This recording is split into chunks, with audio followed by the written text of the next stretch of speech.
welcome to Sinful's Horror Stories. If you're new to the channel, please be sure to subscribe now. Please make sure to leave a like on this video, because it helps my video perform at a much higher level.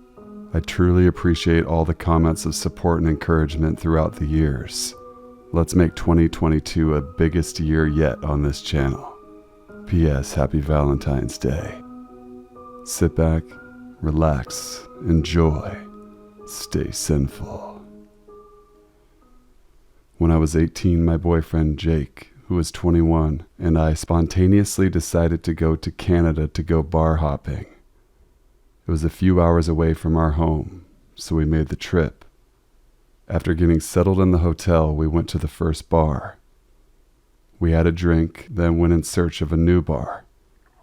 Jake and I were chatting and walking when a man in a large puffy coat stopped and introduced himself as Ian. He noticed we were speaking English and invited us to go bar hopping with him. Turned out he lived just a few hours from where we lived. After a few bars, we met up with two of his friends and went in the strip club. Ian paid our cover charge and drinks with a huge wad of cash. I had never seen that much before. We started talking about weed, and Ian invited us to his hotel room to smoke. I had had way too much to drink at that point, off being sick in the bathroom after one puff. Thankfully, Jake wasn't that drunk, and we both eventually made our way back to the hotel. What a crazy night. The next morning after a hangover breakfast, we were walking to our car to leave when all of a sudden Ian and his friends started calling our names. We all remarked how strange it was to run into each other again. Ian invited us all for a smoke at his friend's house. It was a shady-looking rundown apartment. We smoked and somehow the topic turned to how Ian makes so much money. Without directly saying it, I could tell he was into drug smuggling, possibly over the border. Ian suggested that I could make some good money doing the same. My heart dropped and I immediately felt uncomfortable, unsafe. I needed to get out of that apartment, that city, that country. Jake looked over and saw how freaked out I was. We casually played it off. Yeah, okay, like he was joking. But Ian's friends start nodding their heads, suggesting where I can hide it. Jake gave Ian his real cell phone number. I have no idea why. We said our goodbyes as we had a long drive home. Jake is driving, and shortly after we take off, we see Ian's car behind us. Very weird. We make a few turns, got a little lost, and he was still there. Jake made a few more erratic turns trying to lose him. We both did not have a good feeling about Ian anymore. Finally, we made it across the border. No Ian in sight. It was a weird drive home. A week or two later, Ian called up Jake on the phone. I have no clue what was said, but I know we never picked up a call from him again. Maybe it was a close call, maybe not, but I got that deep gut-sinking feeling that something bad was going to happen if we were in Ian's presence any longer. Listen to your gut feelings. When I was younger, my dad was out of town, and my mom let me have a few friends over. We lived right by a pretty busy highway, and over the years had quite a few people knock on our door for help. Car broke down, lost, or accident. While my mom was home with us, a man knocked, saying he wanted to borrow the phone. My mother told him he could sit on the porch and use her cell phone. The man kept asking to come inside, asking if my dad was home. He eventually started trying to force his way inside. My mom slammed and locked the door, called 911, and put my friends and I into a closet. It took the cops 20 minutes to reach us. By that time, my mom had called our neighbor, and he came over with his shotgun and made the guy lay down on the ground till the police arrived. I love to ride my bike along country roads. Not far from where I live is a tiny town called Three Oaks, Michigan. One Saturday, My wife was working and I had nothing to do, so I strapped my bike to my car and drove the hour to Three Oaks. I parked in a scenic downtown area and then rode out of the town and into the surrounding countryside. As I wound my way further into the remote countryside, houses and business and cars grew increasingly scarce. Eventually, there were only an occasional house or two every half mile, and cornfields and small woods flanking the dirt and gravel roads that I pedaled down. It's on one of those back roads that a minivan drove past me. Within moments of it passing, turned around, pulling up alongside me. I looked over, and the passenger, a woman in her mid to late 20s, was looking at me with her window down. The driver, a man of seemingly the same age, leaned over the passenger seat and said to me in a slight southern drawl, "Hey, do you know David Christ?" I thought for a brief second, but I don't know any David Christ, so I said so. The driver said, "You don't know of him at all?" I said that I didn't and apologized and then pedaled on. The van sat for a moment longer and then pulled a U-turn and drove off in the direction it was originally heading. I thought nothing of the encounter. Maybe the driver was a friend of David Christ, and he thought we had met David or something. I don't know. At the time, I didn't think I had any reason to worry. I continued on my ride, turning down this road and heading north, and then turning down that road and heading east. I didn't have any agenda. I was just out to enjoy the summer day and meander through the relaxing countryside. 10 minutes later, and on an entirely new road, and heading an entirely different direction from the one I had first met the van, I saw the van again. We were heading towards each other, and I gave a smile and nod as I passed the driver. I remember thinking it was an odd coincidence that I should come across his van again. The driver stared as he passed, and he had a big smile on his face. At this point, I began wondering what they were doing. They might be lost and looking for this David Christ guy, or maybe they're just enjoying a scenic drive and thought I looked like a friend of a friend, or something.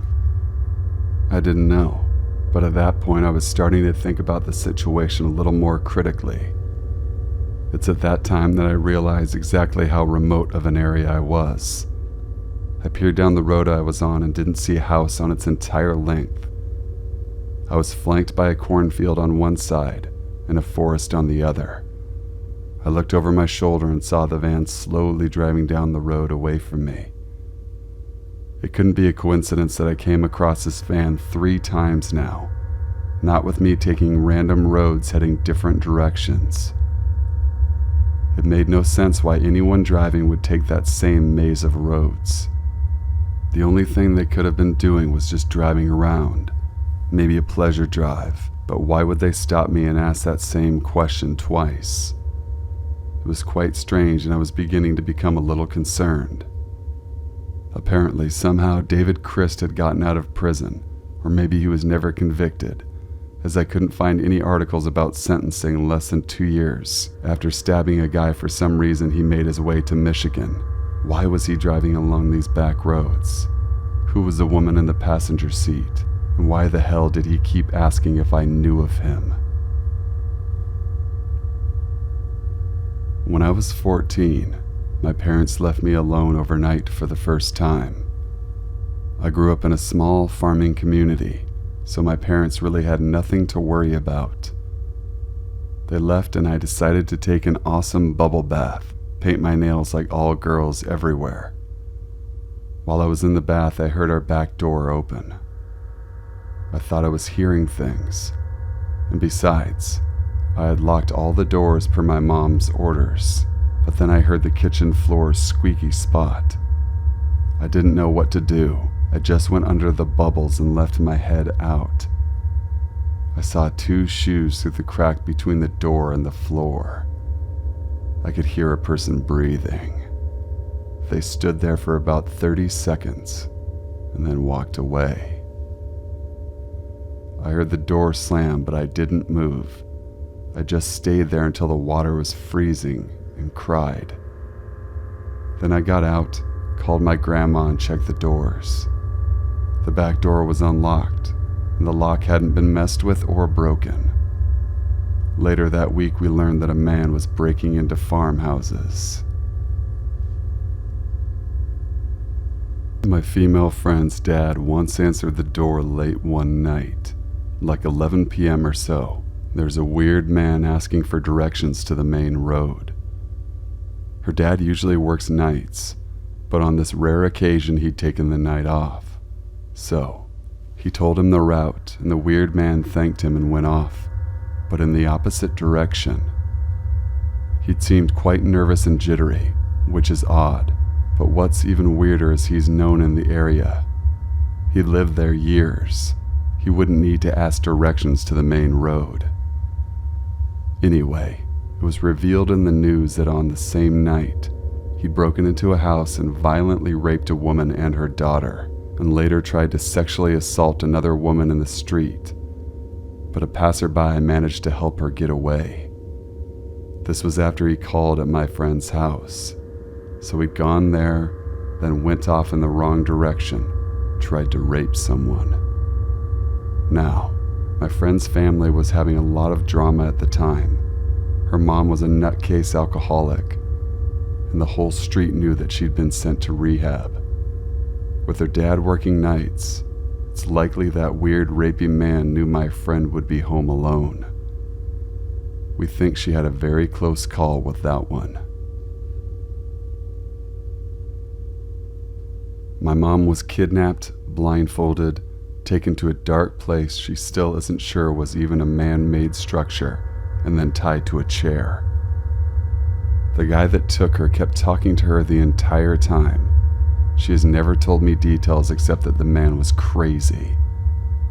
After a while, she started talking to him, asking him questions, getting him to talk to her about less crazy stuff.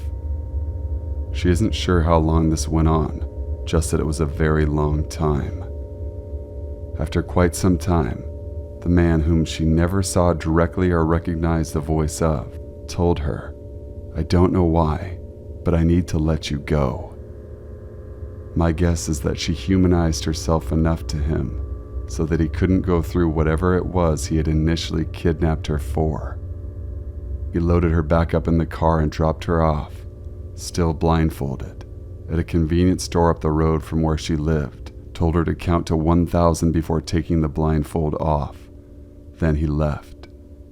After she got home and told her parents, they didn't believe her and thought she was making it up so she wouldn't have to get in trouble for being out late.